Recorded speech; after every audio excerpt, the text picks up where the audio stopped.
Welcome back into the Sports Source. This segment brought to you by Madisonville Marine. The new year is here, and that means it's a great time for savings on new and used boats. Plus, the boat show coming soon to Knoxville. You can always check out madmarine.com to learn more about their incredible inventory of boats down there. There is no better place to buy a boat in all of East Tennessee, Madisonville Marine.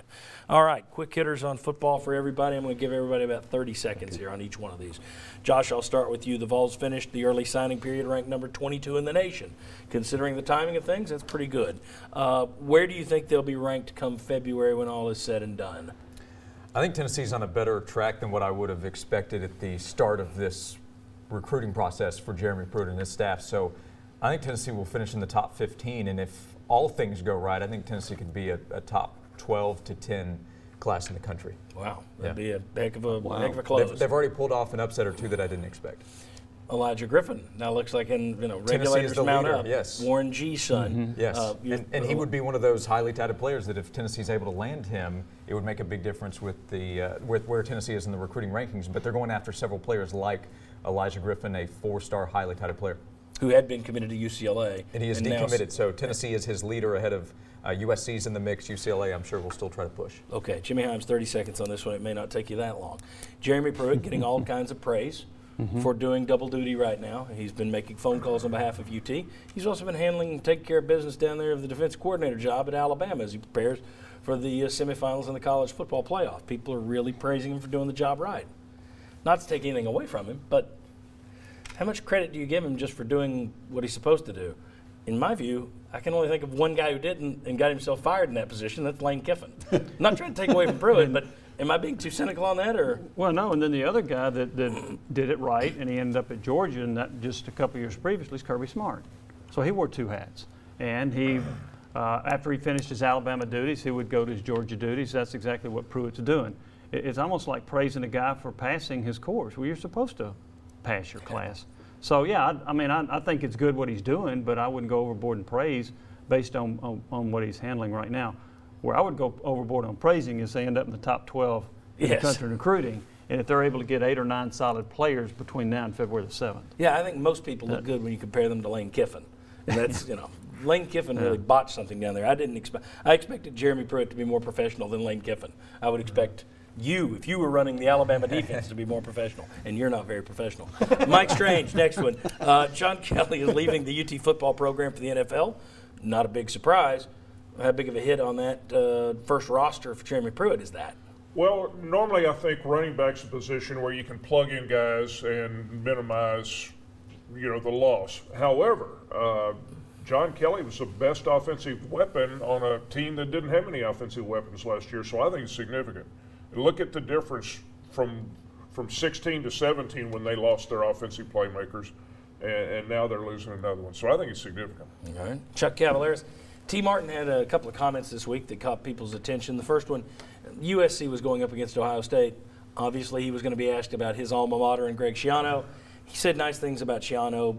Some people didn't think that was right, but what else are you going to do? You're playing the guy. You're going to say nice things. But the second thing he was asked was about not being interviewed for the head coaching job at Tennessee. And his quote was, "Whether it's fair or not, that's debatable."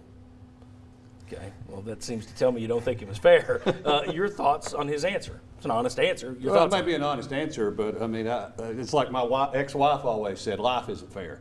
And T. Martin knows that as well as anybody. And he's had a chance to come back to Tennessee a couple of times and had a fairly arrogant attitude about what it would take to be here. And I don't think he would have been interested in a lateral move as an offensive. He said that. It would be head coach. So I still think it would have been worth a phone call just as a courtesy.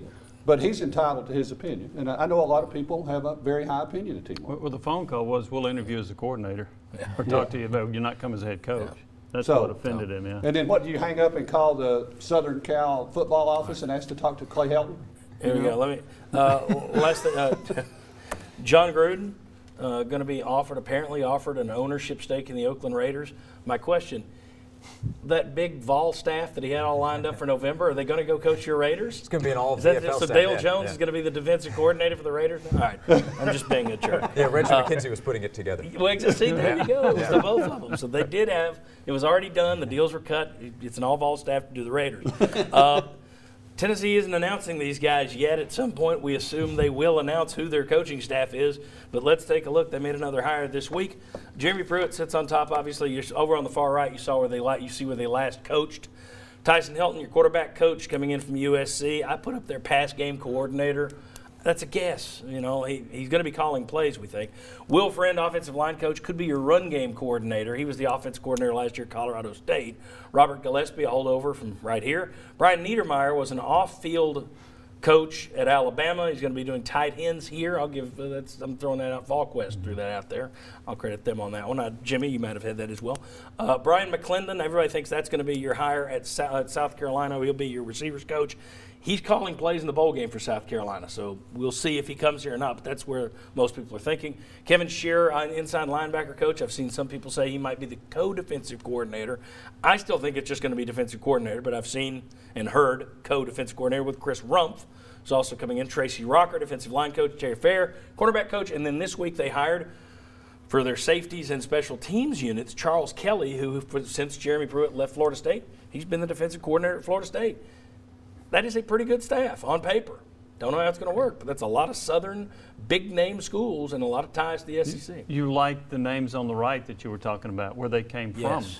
And even though a couple of them are at Colorado State, Will Friend's background's in the SEC, played in the SEC, and Terry Fair's a VFL. Absolutely. That's pretty strong. It's a strong, I mean, on paper, that's as strong a list as you could ever imagine from a first-year head coach, first-time head coach. So, okay, that's what we anticipate. Hopefully, Tennessee will announce these guys at some point, and we can officially tell you what the heck they're doing. When we come back, we're going to continue our countdown of the biggest stories of the year for Tennessee. Stories number 3 and 2 next.